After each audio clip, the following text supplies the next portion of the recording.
ప్రభునందు ప్రియమైన దేవుని బిడ్డలందరికీ యేసుక్రీస్తు నామములో శుభాభివందనాలు తెలియజేస్తూ మీకు ఆత్మీయ ఆహారాన్ని అందించడానికి దేవుడు నాకు ఇట్టి అవకాశాన్ని ఇచ్చినందుకు ఆ దేవాది దేవునికి వందనాలు చెల్లిస్తూ ఉన్నాను. ప్రభునందు ప్రియమైన దేవుని బిడ్డలారా, ఈ రోజున మన ధ్యానాంశము మొదట్లో ఉన్న భక్తి ఇప్పుడున్నదా? ఒక ప్రశ్న. మొదట్లో ఉన్న భక్తి ఇప్పుడు నీకున్నదా? దేవునికి స్తోత్రం. దేవుని బిడ్డలారా, కొన్ని సమయాలలో కొంతమంది ప్రశ్నలు అడుగుతూ నన్ను అడగడం ప్రారంభించారు.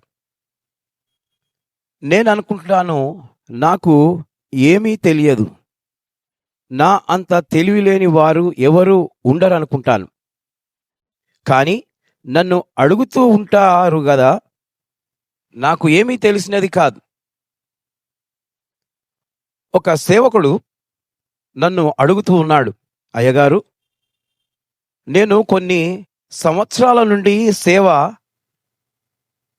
చేస్తూ నా సంఘాన్ని నడుపుతూ ఉన్నాను,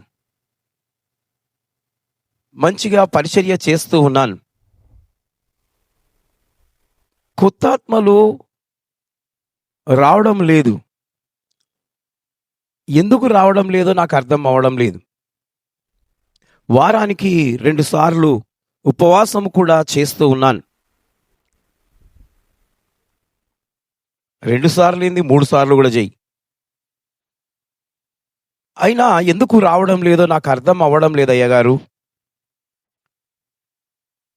నేను అన్నాను, మంచిదే, ఉపవాసం చేస్తున్నావు కదా, 2 సార్లు చెయ్యి, 3 సార్లు చెయ్యి, ఏం తప్పేమీ లేదు. కానీ నీ యవ్వనంగా ఉన్నావు కాబట్టి నీవు ఉపవాసము చేసి దేవుని యొక్క మహిమ నీవు పొందుకోవాలని కోరుతూ ఉన్నావు. కానీ అది నీకు తెలియడం లేదు. నీవు ఎలా ఉపవాసం చేస్తున్నావు నాకు ఒక్కసారి వివరించి చెప్పగలవా అన్నప్పుడు ఆ వ్యక్తి నాతో అంటూ ఉన్నాడు, అవునయ్యా, కొత్త ఆత్మలు రావడానికి నేనేం చేయాలి? నీ సొంత కృషి పనికిరాదు. నిన్ను ఏవేవి వదిలిపెట్టావో, నీ నుండి వెళ్ళిపోయాయో ఆలోచన చెయ్యి. వదిలిపెట్టినవి ఒకసారి ఆలోచన చెయ్యి. ఎందుకు ఆత్మలు రావడం లేదో నీకు తెలుస్తుంది, నేను కూడా చెప్తాను. నీకు నేను ఒక ప్రశ్న అడగాలని ఆశపడుతూ ఉన్నాను, నాకు జవాబు చెప్పమని నేను అతన్ని అడిగాను. ఆ సేవకుడు, సరే అయ్యగారు, మీరు అడగండి, నేను చెప్తాను అని అన్నాడు. అప్పుడు నేను అన్నాను, మొదట నీకున్న ప్రేమ నీకున్నదా? ఆయన అన్నాడు, అయ్యగారు, అది వదిలిపెట్టి చాలా రోజులైంది. మొదట నీకున్న తగ్గింపు ఉన్నదా? అది కూడా నా నుండి వెళ్ళిపోయింది అయ్యగారు. మొదట నీకుండిన ప్రార్థన నీకున్నదా? లేదయ్యగారు.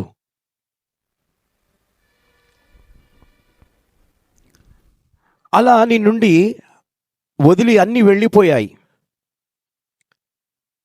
ఇప్పుడు నీవు ఓ సంఘంలో కూర్చొని ఉపవాసం చేస్తూ ఉన్నావు, ఏం లాభం? సరే, ఇదొకటి చెప్పు, ఎలా ఉపవాసం చేస్తున్నావు? అప్పుడు తనన్నాడు, ఒకసారి ఉదయకాలంనే టీ త్రాగుతాను, ఇంకా చెప్పు, మధ్యాహ్నము మజ్జిగ త్రాగుతాను. తాను సత్యంగా చెప్తూ ఉన్నాడు, సాయంకాలము ముగించే ముందు కొబ్బరి బొండ తాగుతాను. వెరీ గుడ్ అని నేను అన్నాను. చాలా చక్కగా ఉపవాసము చేస్తున్నావు సేవకుడా. ఇలా ఉపవాసము చేస్తే ఎలా మనుషులు వస్తారు? నీవు దేవుని దగ్గరనే సరిగ్గా లేవు.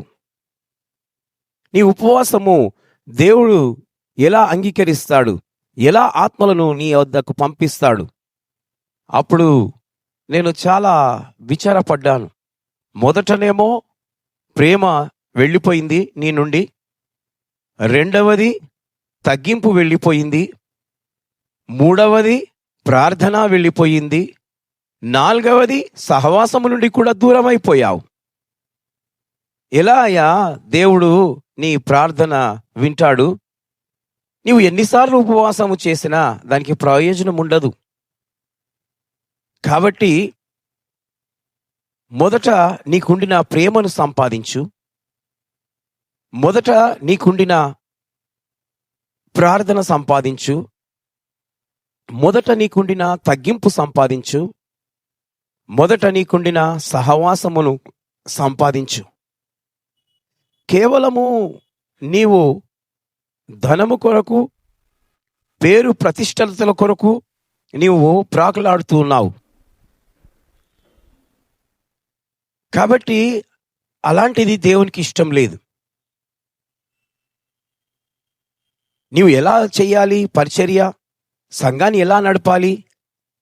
నీవు ప్రతి గృహములో ప్రార్థన మీటింగ్లు పెడుతున్నావా? 24 గంటలు ఇళ్ళు దర్శిస్తున్నావా? ఒకవేళ ఆ విధంగా చేయనట్లయితే నీ సంఘానికి ఆత్మలు ఎలా వస్తాయి అని నేను ఆ సేవకునితో చెప్తూ ఉన్నాను.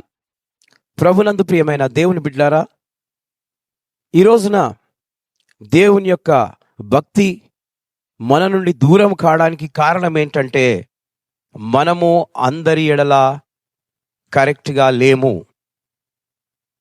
ఉపవాసం చేస్తున్నాం, భక్తిగా ఉన్నట్లు నటిస్తున్నాం, కానీ ఏమి ప్రయోజనం లేదు. నీ ద్వారా దేవుని యొక్క సంఘానికే గాని ఆత్మలు రావడం జరుగుతున్నాయా? లేదు. నీ అంతట నీవు సెల్ఫిష్గా జీవిస్తూ ఉన్నావు. ఇది గమనించాలని నేను నీకు తెలియజేస్తూ ఉన్నాను. మనము దేవుని ఎదుట యథార్థమైన మనస్సుతో నమ్మకముగా జీవించాలని ప్రభువు కోరుతూ ఉన్నాడు. కనుక సేవకుడా, నీ సంఘానికి ఆత్మలు రాకపోవడానికి కారణం ఏంటంటే నీ యొక్క క్రియలే. కాబట్టి ఈ రోజున దేవుడు